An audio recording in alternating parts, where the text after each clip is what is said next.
Mendesak segera mengeksekusi Sylvester Matutina seolah-olah menunjukkan Kejaksaan Negeri Jakarta Selatan selaku eksekutor itu tidak berdaya dan takut melakukannya. Kalau bukan karena kegaduhan suara Roy Suryo, mungkin cerita eksekusi Sylvester Matutina akan hilang ditelan waktu. Publik tengah menyorot Kejaksaan Negeri Jakarta Selatan yang sejak putusan berkekuatan hukum tetap pada tahun 2019 sampai ini tidak kunjung bertindak tegas menangkap dan menahan Sylvester Matutina untuk menjalani pidana penjara selama 1 tahun 6 bulan. Sudah hampir 6 tahun lamanya Sylvester Matutina dibiarkan begitu saja oleh penegak hukum. Rabu tanggal 20 Agustus 2025, sidang pemeriksaan PK yang diajukan Sylvester Matutina telah dimulai. Tapi yang terjadi, Sylvester Matutina tidak hadir karena sakit hingga sidang ditunda. Sakit itu kiranya nanti dijadikan alasan untuk menunda proses eksekusi. Namun bagaimana dengan kelanjutan pemeriksaan PK di Pengadilan Negeri Jakarta Selatan? Aturan SEMA nomor 1 tahun 2012 dan nomor 7 tahun 2012 sudah sangat jelas mewajibkan terpidana yang mengajukan PK itu hadir persidangan. Hukum acara pemeriksaan PK bagi terpidana yang sakit itu bisa saja dilangsungkan dengan cara daring.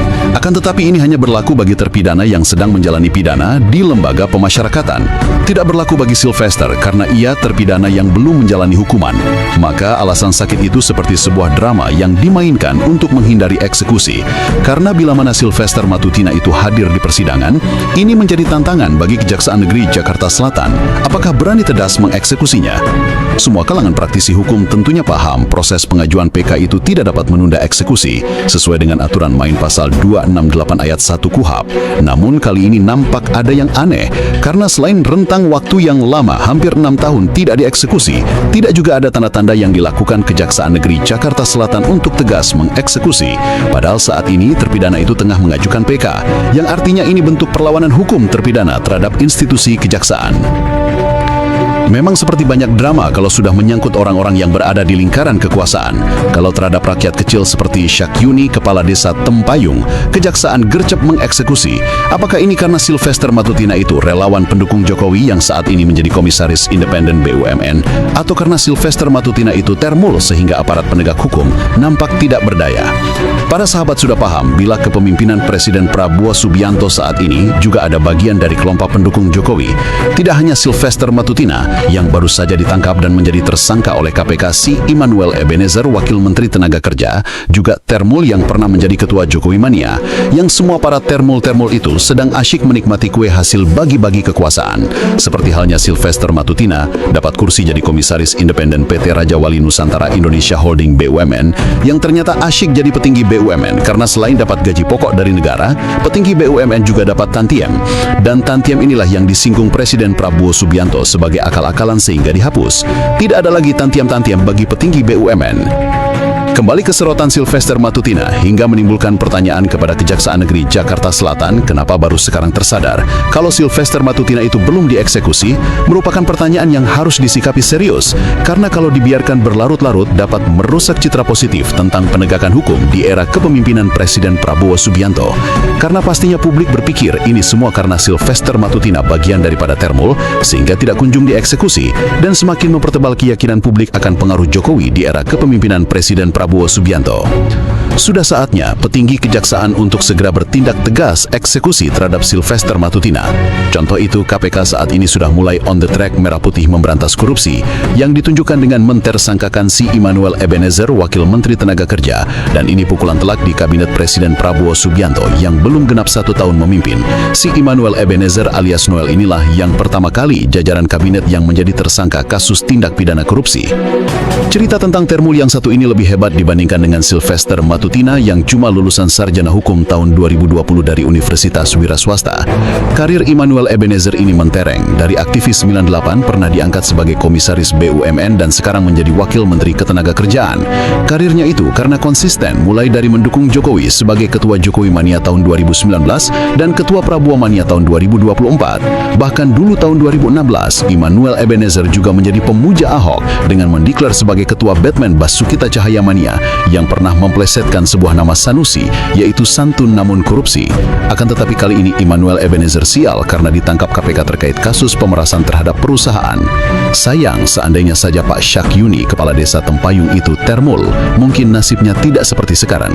Mari kita tunggu bagaimana kisah selanjutnya terhadap Termo. Halo teman-teman, kembali lagi bersama saya di channel ini. Teman-teman, kita telah menyaksikan sebuah cuplikan video yang dimana teman-teman ya kita melihat ya bagaimana masalah sifilister yang masih bergulir di media sosial saat-saat ini teman-teman. Ya, tentu dalam hal ini teman-teman ya, sifilister sampai saat ini belum juga ditangkap. Ya, karena ya dia dalam keadaan sakit. Nanti tanggal 27 Agustus ini baru dia dipanggil ke pengadilan lagi teman-teman. Ya, tentu dalam hal ini teman-teman ya, proses ini terlalu lama kepada sifilister. Kenapa? Ya, karena banyak sekali alasan-alasan teman-teman setiap dia itu dipanggil ke pengadilan. Ya, dimana ya dia ada alasan sakit dan sebagainya. Ya, tentu dalam hal ini teman-teman, kalau kita melihat bagaimana masyarakat di Indonesia menilai hal-hal seperti ini yang dilakukan oleh sifilister ini, ya tentu membuat masyarakat juga sedikit kecewa. Karena kenapa? Ya, sifilister ini sebagai komisaris ya atau pejabat termasuk negara, pejabat negara, maka ya harus taat atau taat dengan hukum di Indonesia ini teman-teman. Karena kenapa? Dia sudah tahu undang-undang teman-teman, dia sudah tahu ya apa konsekuensi ya ketika melakukan hal-hal yang tidak baik di negara kita ini. Ya, kita tahu dulu apa kasus yang dilakukan oleh sifilister ini adalah atas dugaan penghinaan dan juga fitnah yang diberikan kepada Pak Yusuf Kalla, yang mantan Presiden Republik Indonesia itu. Ya, tentu dalam hal ini ya harus dijalankan hukuman teman-teman. Ya, tentu beberapa tahun yang lalu atau 2019 ya disitulah sifilister melakukan hal-hal seperti begitu. Nah, dia sudah divonis dan dijatuhkan hukuman 1 tahun 6 bulan teman-teman. Ya, dalam hal ini teman-teman, karena sudah ditentukan ya hukuman vonis kepada sifilister ini atau sudah divonis, ya sebenarnya harus langsung datang ke pengadilan teman-teman untuk proses, dan dia juga berani masuk ke penjara. Ya, dalam artinya teman-teman ya dikatakan bahwa berani berbuat harus berani bertanggung jawab. Nah, kalau kita melihat sifilister ini teman-teman, tentu kita juga geram ya atas arogan yang dia lakukan. Ya, kalau kita melihat di media sosial ya bagaimana dia juga membela atau seorang relawan dari keluarga Pak Jokowi tersebut, yang dimana teman-teman ya Pak Jokowi juga kemarin ada kasus yang dimana dugaan ya ijazah palsu yang saat ini masih juga belum kelar-kelar teman-teman. Karena kenapa? Karena Pak Jokowi itu tidak memperlihatkan teman-teman ya ijazah aslinya ke publik.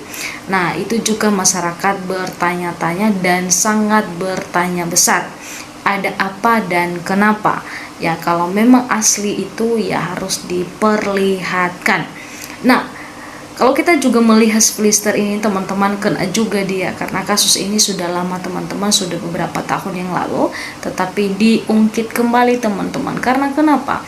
Karena kita melihat kesombongan, kearogaan, kehebatan sifilister ini setiap berdebat. Jadi banyak masyarakat Indonesia yang mengusul atau mengungkit kembali masalah-masalah yang sudah pernah dia lakukan kepada Pak Yusuf Kalla ini teman-teman.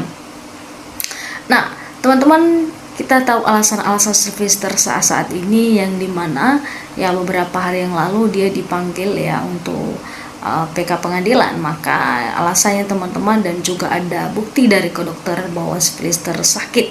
Nah, kita tahu teman-teman bahwa bisa saja yaitu sakit karena ketakutan, karena pernah dikatakan oleh Pak Mahfud MD bahwa ketika sifilister datang ke pengadilan pada saat itu maka dia akan langsung ditahan. Nah, kita tahu teman-teman bahwa kalau ditahan otomatis dimasukkan ke penjara sesuai ketentuan yang telah ditentukan atas hukuman sifilister ini.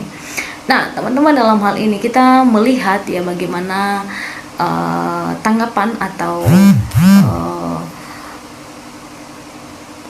tanggapan ya masyarakat Indonesia bagaimana menanggapi ya masalah si Filister ini. Dikatakan bahwa tunggu saja di depan pintu rumah sakit, agak bakal lama, paling 3 hari ya. Dikatakan bahwa 3 hari nunggu langsung ditangkap. Nah teman-teman, mereka tuh dan masyarakat juga sudah lagi menunggu-nunggu ya hasil dari yang mereka ya rencanakan untuk memanggil Filister itu di pengadilan. Nah teman-teman, dikatakan bahwa Kejari Jaksal ya tidak berani mengeksekusi karena sudah dibayar, jika ditangkap maka rahasia terbongkar.